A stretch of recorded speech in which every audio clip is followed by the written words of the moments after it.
तो आज हम जो नया चैप्टर शुरू कर रहे हैं वो है उपसह संयोजक यौगिक। आपके तीसरे यूनिट या दूसरे, हाँ, तीसरे यूनिट का दूसरा चैप्टर है।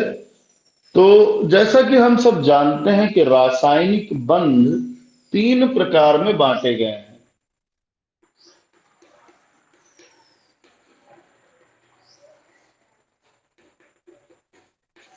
पहला है आपका आयनिक बंध।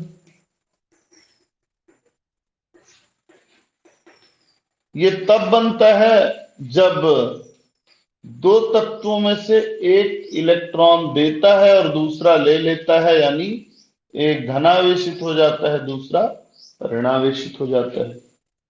दूसरा है सहसंयोजक बंध।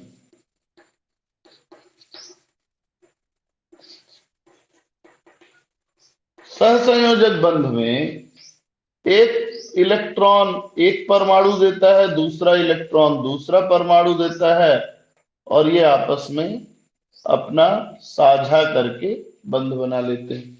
यहां साझे में, साझे का जो इलेक्ट्रॉन है, दो इलेक्ट्रॉन है, उसमें एक पहला वाला परमाणु देता है और एक दूसरा, यानी साझे के इलेक्ट्रॉन में दोनों का योगदान होता है। तीसरा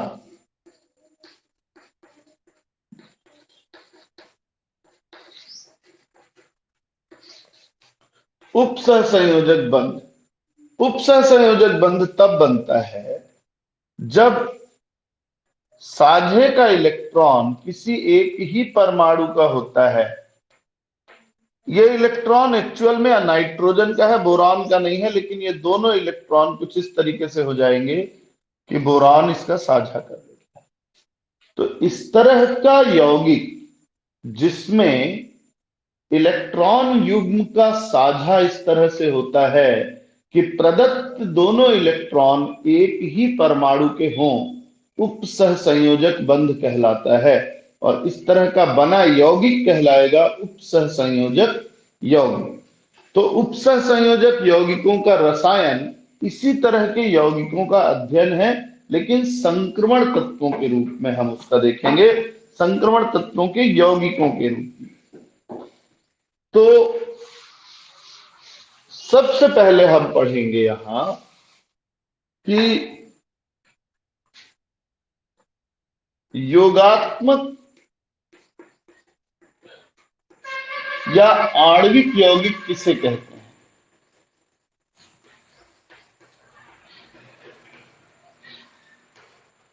योगशील योगात्मक या आणविक यौगिक, जब हम दो स्थायी यौगिकों को पानी में घोल देते हैं और घोलने के बाद पानी को वाष्पीकृत करते हैं तो एक नया क्रिस्टल मिलता है। इस क्रिस्टल को कहते हैं आणविक या योगात्मक यौगिक। एग्जाम्पल लेता हूं, इसके दो प्रकार हैं तो बात समझ में आ जाएगी। एग्जाम्पल पहले ले लेते हैं। मान लीजिए आपने पोटेशियम सल्फेट को पानी में घोल दिया। पोटेशियम सल्फेट के बाद इसी पानी में आपने एल्यूमिनियम सल्फेट को घोल दिया और पानी को वाष्पित किया। तो जो क्रिस्टल बनेगा उस क्रिस्टल में पोटेशियम सल्फेट भी होगा, एल्यूमिनियम सल्फेट भी होगा और 24 अणु पानी के भी होंगे। ये एक क्रिस्टल बना, इसी अनुपात में बनेगा। तो जब दो या दो से अधिक यौगिकों को जल में विलय करके जल का वाष्पीकरण किया जाता है तो प्राप्त क्रिस्टल में उसके अवयवी यौगिक एक निश्चित गणितीय अनुपात में पाए जाते हैं। इस तरह के यौगिकों को कहा जाता है योगात्मक या आणविक यौगिक। इसको हम कहेंगे पोटाश एलम। और एलम शब्द का मतलब ही होता है फिटकरी। आप सब जानते हैं फिटकरी घर में इस्तेमाल होता है, ठीक है। आणविक यौगिक दो प्रकार के होते हैं। पहला है द्विक लवण।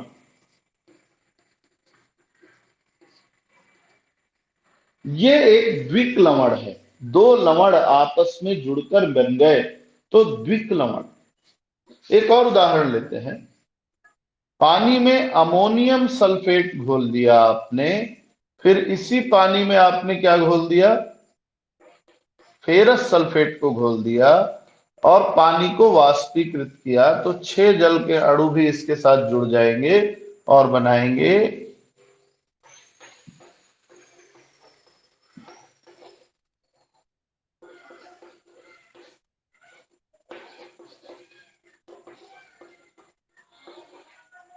Ammonium ferrous sulphate.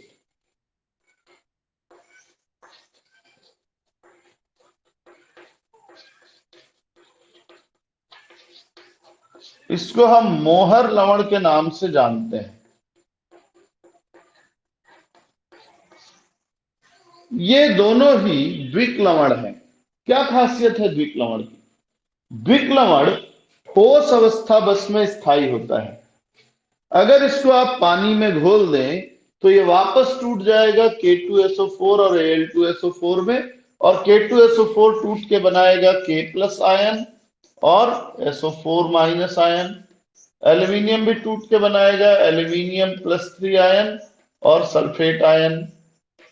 ठीक है, इस तरह से हम देखते हैं कि द्विक लवण ऐसा योगशील या आणविक यौगिक है जो कि ठोस अवस्था में ही स्थायी होता है। विलयन में घोले जाने पर यह अपने अवयवी लवणों में टूट जाता है और ये लवण अपने आयनों में वियोजित हो जाते हैं। प्राप्त सभी आयनों का गुणात्मक विश्लेषण किया जा सकता है, सभी आयनों को पहचाना भी जा सकता है। इसका मतलब यह हुआ कि द्विक लवण में अवयवी अणु भौतिक बलों से जुड़े होते हैं, इनके बीच कोई रासायनिक अभिक्रिया नहीं होती। अतः विलयन के गुण, द्विक लवण के विलयन के गुण वास्तव में उनके अवयवी लवणों के विलयन के गुणों के जैसे होते हैं, कोई अंतर नहीं होता। चलिए दूसरा देखते हैं। हमने एक और प्रयोग किया। हमने पोटेशियम साइनाइड लिया, पानी में घोल दिया, फिर उसमें फेरस साइनाइड घोल दिया। जब क्रिस्टलाइज किया तो एक जो क्रिस्टल मिला, हमने सोचा वो भी द्विक लवण है, पर वो द्विक लवण नहीं निकला, तो हमने उसको अलग तरीके से लिख दिया। इस तरह का लवण कहलाया संकुल लवण, संकर लवण या उपसह संयोजक यौगिक।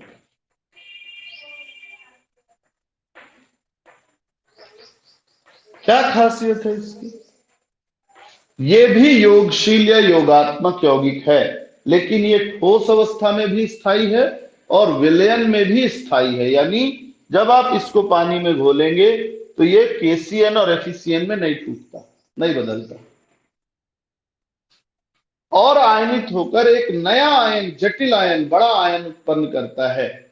इसका मतलब यह हुआ कि ऐसा योगशील या आणविक यौगिक जो ठोस अवस्था के साथ साथ विलयन में भी स्थायी होता है, उसे हम संकुल, संकर या उपसह संयोजक यौगिक के नाम से जानते हैं। दूसरा पॉइंट, जल में घोले जाने पर यह अपने अवयवी यौगिकों में और आयनों में वियोजित नहीं होता है, इसलिए इसके सभी आयनों का गुणात्मक विश्लेषण इसके विलयन में करना संभव नहीं है। अगली चीज, इसके भौतिक एवं रासायनिक गुण इसके अवयवी यौगिकों के गुणों से बिल्कुल अलग होते हैं। इसका मतलब यहां रासायनिक क्रिया हुई। तो ये हो गया हमारा संकुल, संकर यौगिक लवण या उपसह संयोजक यौगिक। अब आते हैं हम अगली चीज पे कि जब इसको आयनित करेंगे तो क्या होगा। आप चाहे तो स्क्रीनशॉट ले सकते हैं, ठीक है।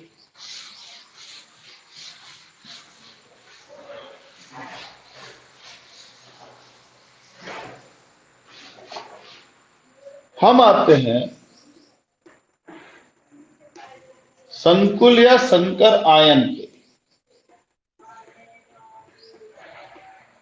जब हमने K4FeCN6 को पानी में घोला तो ये बदल गया 4K प्लस प्लस FeCN6-4, ठीक है, या 4 माइनस लिख सकते हैं। तो हम ये देख रहे हैं कि ये एक नया आयन बना। इस आयन में एक धातु आयन या धातु परमाणु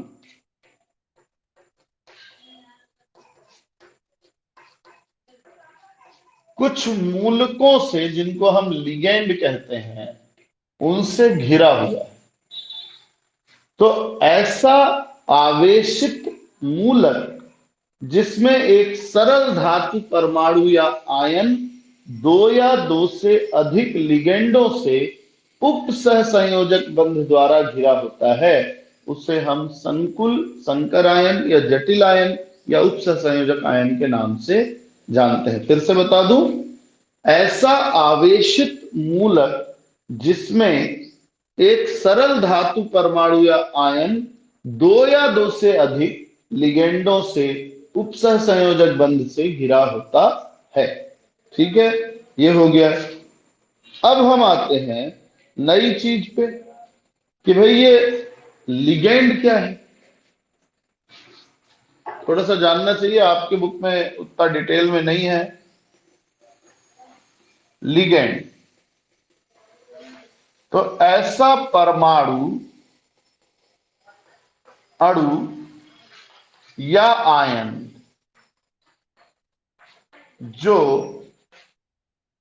इलेक्ट्रॉन युग्म दान कर धातु आयन के साथ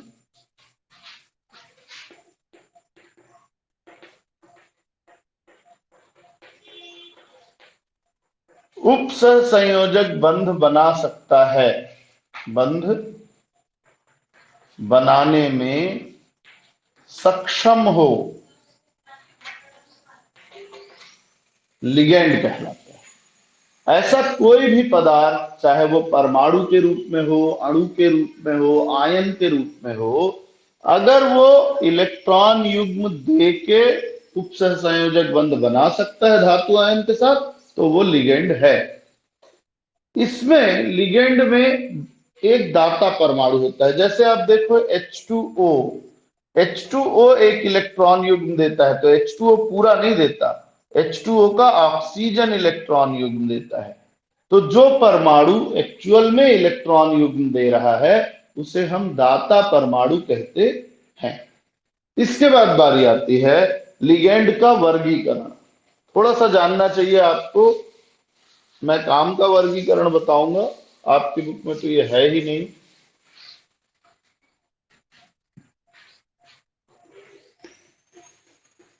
वर्गीकरण यहां हमारा आधार है दाता परमाणुओं की संख्या के आधार पर।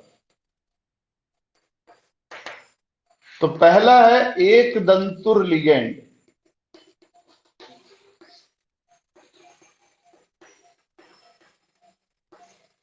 जिसमें एक दाता परमाणु होता है, जैसे Cl minus, Br minus, F minus, I minus, NH3, H2O। इसमें सिर्फ एक ही दाता परमाणु है, एक बंध बना सकते हैं एक बार में। दूसरा है बहुदंतुर। बहुदंतुर का मतलब एक से ज्यादा दाता परमाणु, जिसमें पहला है द्विदंतुर। द्विदंतुर का मतलब हुआ दो दाता परमाणु, जैसे COO minus, COO minus, oxalate ion, CH2 NH2, CH2 NH2 ethylene diamine. ऐसे ही त्रिदंतुर होगा। त्रिदंतुर में COO minus, CH NH2, COO minus, इस तरीके से लिख सकते हैं, और भी आपके पास ढेर सारे ऑप्शन हैं। चतुष्दंतुर ये सब है। ठीक है, तो ये दंतुर वाला वर्गीकरण हो गया हमारा। अब आते हैं, हमको जानना है उप सह संयोजन संख्या किसको कहते हैं?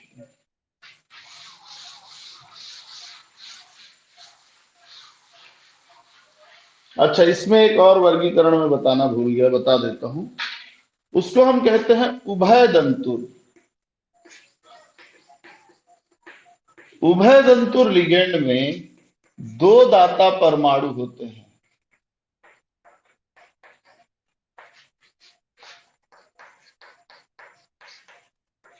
किंतु एक समय में यह किसी एक से ही बंध बना सकता है।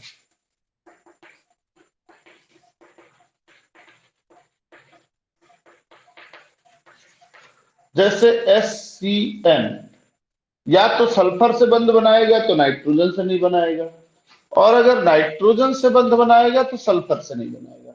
हैं दोनों दाता परमाणु, ठीक है ना। नाइट्रो यौगिक नाइट्रोजन से बंध बनाएगा तो ऑक्सीजन से नहीं बनाएगा, और अगर ऑक्सीजन से बंध बनाएगा तो नाइट्रोजन से नहीं बनाएगा, इस तरीके से। तो ये आपका देखना है, ठीक है।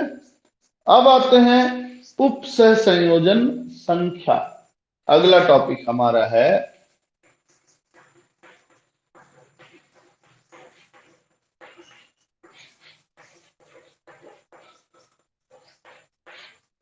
जैसे आप देखो K4FeCN6। तो पहली बात तो संकुल जब मैं बोलूं तो आपको सिर्फ ब्रैकेट के अंदर देखना है। ब्रैकेट के बाहर की चीजें सिर्फ आवेश संतुलन के लिए है, संकुल नहीं है। संकुल सिर्फ कितनी चीजें हैं, ब्रैकेट के अंदर एक धातु का परमाणु और बाकी उससे जुड़े हुए लिगेंड। साइनाइड एक बंध बनाता है। 6 साइनाइड आयरन के साथ कुल कितना उपसह संयोजक बंध बनाएंगे? 6। इसलिए यहां आयरन की उपसह संयोजन संख्या 6 है। तो हम कह सकते हैं कि किसी संकुल में केंद्रीय धातु आयन से जुड़े एक दंतुर लिगेंड या एक दंतुर जैसे लिगेंडों की संख्या उपसह संयोजन संख्या कहलाती है। अधिकांश धातु आयनों के लिए कितने लिगेंड उससे जुड़ेंगे इसका मान निश्चित होता है। जैसे आप देखें कि अगर सिल्वर प्लस है, कॉपर +2 है, इसके अलावा ऑरियम प्लस है, तो इन सब से most of the time 4 ligand जुड़ते हैं। सिल्वर +2 से तो 2 ही जुड़ते हैं। जबकि टाइटेनियम +2 हो, टाइटेनियम +2 से 4 और 6 जुड़ सकते हैं। टाइटेनियम +4 से हमेशा 6 जुड़ते हैं। प्लेटिनम +2 से 4 या 6 जुड़ सकते हैं, 4 जुड़ते हैं, सॉरी। और प्लेटिनम +4 हो तो 6 जुड़ेंगे। आयरन +2 हो या +3 हो, 6 से ही जुड़ता है। तो हर धातु आयन की उपसह संयोजन संख्या निश्चित होती है, ठीक है। तो इसको नोट कर लीजिए, ठीक है। अगली चीज देखते हैं।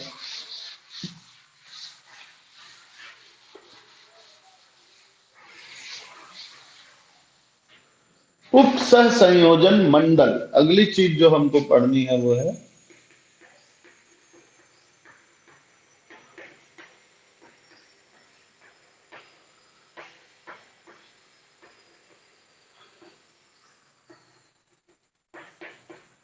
इसी उदाहरण को देखिए।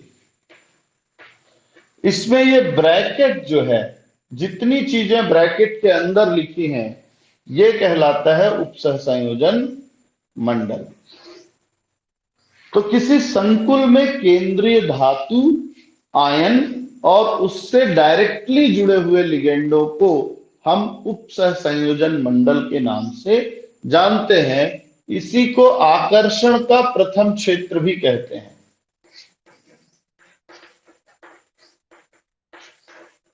तो इसमें सिर्फ दो चीजें होती हैं, एक धातु आयन और उससे डायरेक्ट जुड़े, सीधे जुड़े हुए लिगेंड। इसके बाद आपको लेफ्ट साइड या राइट साइड में कुछ और आयन मिल सकते हैं। ये आयन संकुल के अतिरिक्त आवेश को संतुलित करने के लिए पाए जाते हैं। तो ऐसे में जो आयन बाहर की ओर हैं, ये आकर्षण का द्वितीय क्षेत्र कहलाएगा।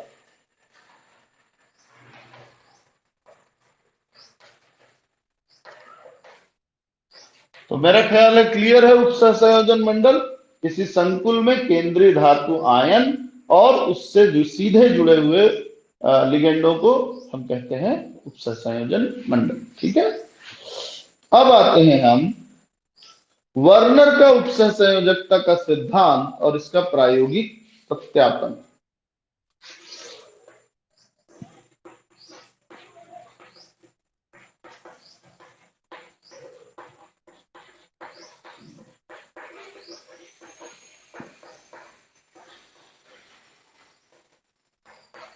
मैं इस सिद्धांत को आपको 4 बिंदुओं में समझाता हूं, बाकी और भी दिए होंगे, लेकिन 4 मुख्य बिंदु हैं, उनको ध्यान देंगे तो आपका क्लियर हो जाएगा। वर्नर ने इस सिद्धांत को इसलिए दिया ताकि हम समझ सकें कि धातु और लिगेंड के बीच बंध कैसा बनता है या उसकी प्रकृति कैसी है, आयनिक है, उपसहसंयोजक है, सहसंयोजक।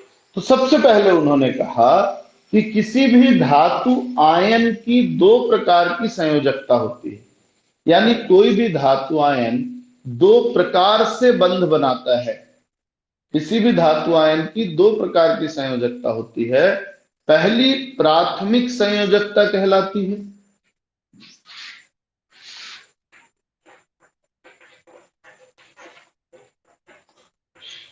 और दूसरी द्वितीयक संयोजकता कहलाती है। तो बड़ा सरल हो गया कि 2 तरह की संयोजकता है, पहली को प्राथमिक नाम दिया और दूसरी को द्वितीयक नाम दिया।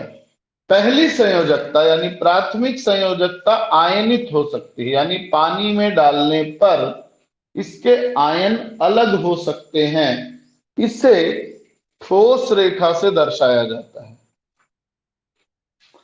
जबकि द्वितीयक संयोजकता आयनित नहीं हो सकती, इसे डॉटेड लाइन से दर्शाते हैं।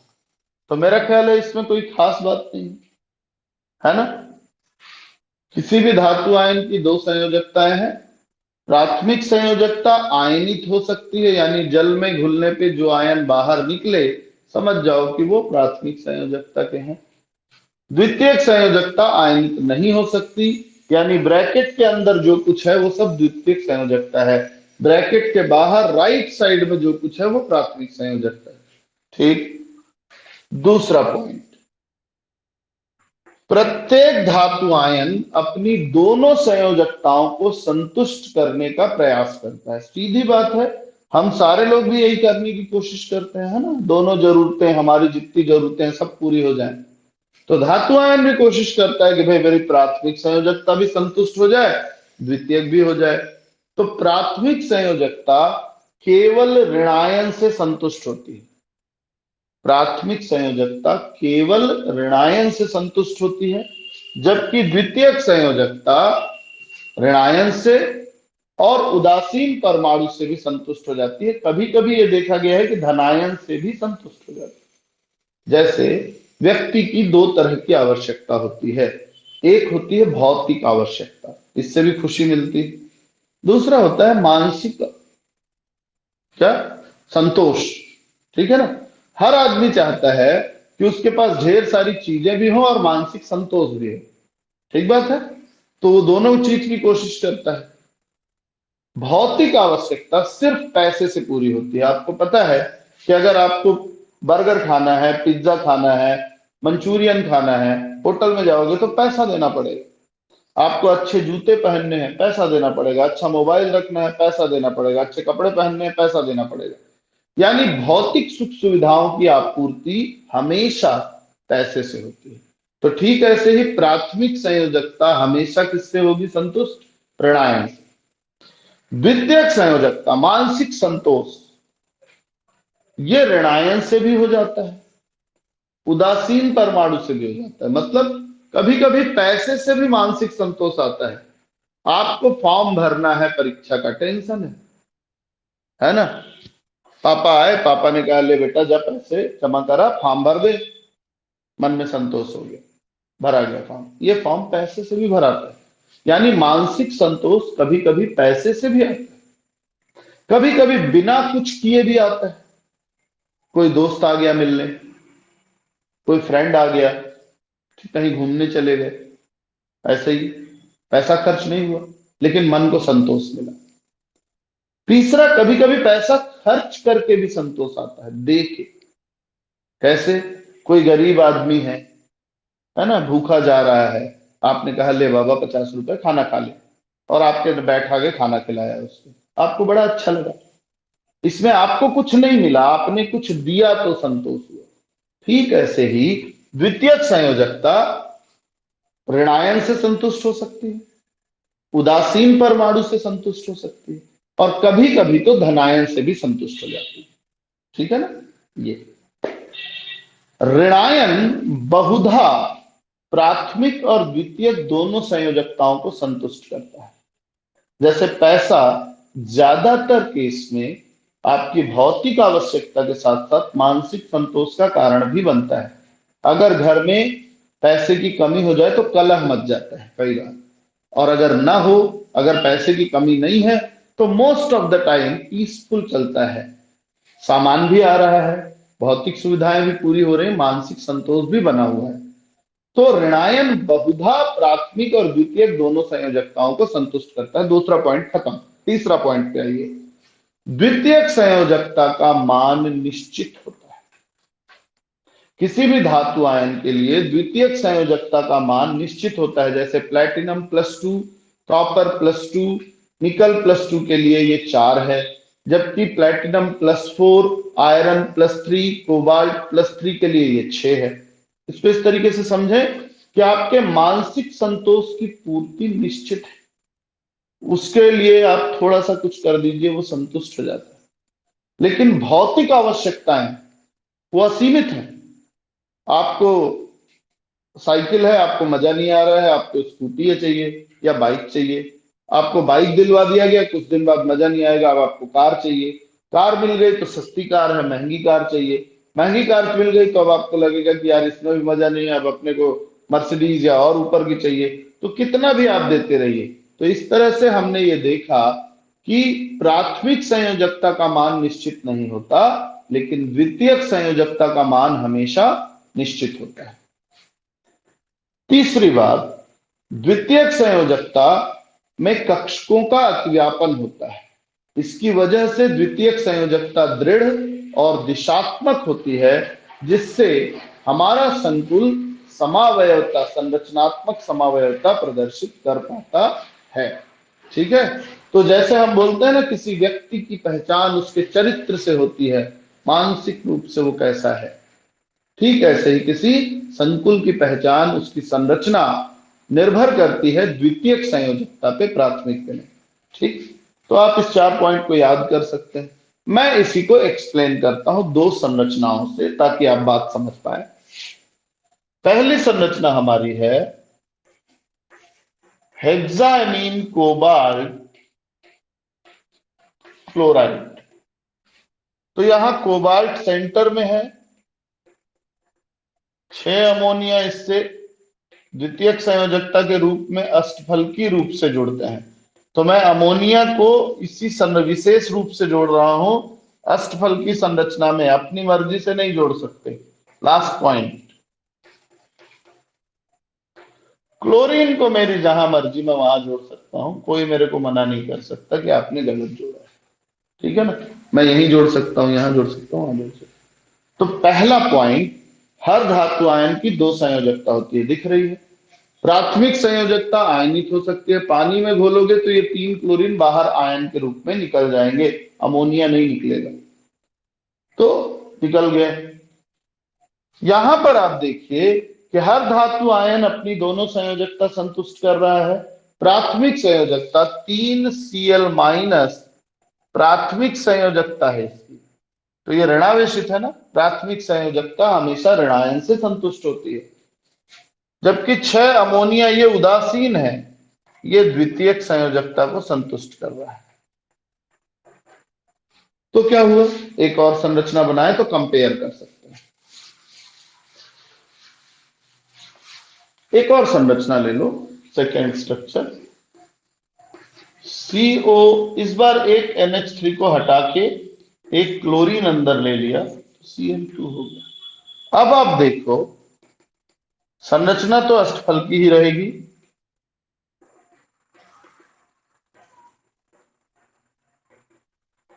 पांच अमोनिया की पोजीशन फिक्स है, एक क्लोरीन भी अंदर है, वो भी डॉट है। दो हम ऐसे बना सकते हैं, कहीं भी लगा दो।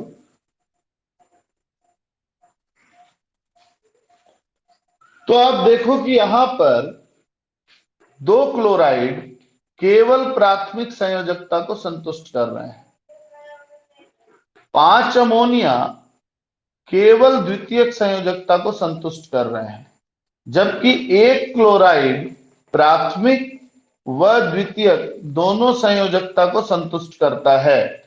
तो हमारा दूसरा पॉइंट जो है कि द्वितीयक संयोजकता ऋणायन और उदासीन दोनों से संतुष्ट हो जाती है, बिल्कुल ठीक। प्राथमिक तो हमेशा ऋणायन से ही हो रही है। तीसरा पॉइंट निश्चित होता है, यहां पर भी देखो ब्रैकेट में 6 लिगेंड है, 5 अमोनिया एक क्लोरीन, यहां पर भी 6 लिगेंड है। तो कोबाल्ट की +3 अवस्था में वो 6 लिगेंड से जुड़ेगा, चाहे वो क्लोरीन हो चाहे अमोनिया, उससे फर्क नहीं पड़ता, निश्चित है। आखिरी चीज आप नोटिस करें कि हमने क्लोरीन की जगह बदल दी है, क्लोरीन की जगह बदली जा सकती हैं, अमोनिया की जगह नहीं बदलेगी, क्योंकि अमोनिया क्लोरीन कोबाल्ट के साथ दृढ़ बंध बनाता है, तो इसलिए ये निश्चित संरचना का निर्माण करता है। एक और खास बात, ऋणायन बहुधा अगर ब्रैकेट के अंदर है ऋणायन, तो वो प्राथमिक संयोजकता को भी संतुष्ट कर रहा है और द्वितीयक को भी।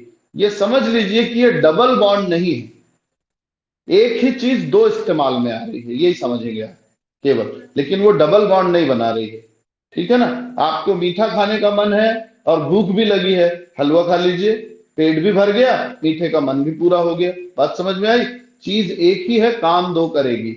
क्लोराइड आयन प्राथमिक संयोजकता और द्वितीयक दोनों को संतुष्ट कर रहा है।